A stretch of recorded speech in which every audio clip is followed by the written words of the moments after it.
ए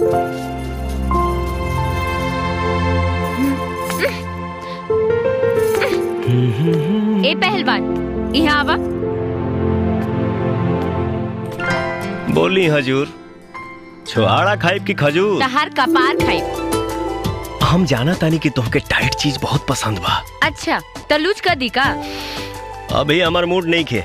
ए ढेर चुनरा मत, हमके कोरा उठावा। हमके झाड़ू खाए के तनिको शौक नहीं खे। अच्छा एकर मतलब हमार डर बा तोरा अंदर। अंदर तो बहुत कुछ बा, लेकिन तू बहरिए रहा था ठीक बा। सुना, ज्यादा बकबक मत करो, हमके उठावा कोरा में, झोल झारे के बा।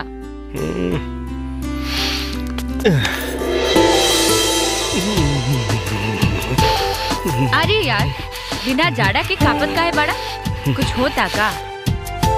होके के तो बहुत कुछ होता, लेकिन छाता बहरिए छूट गइल बा, नहीं तो आज खूब तबीयत से झोल झारी थी।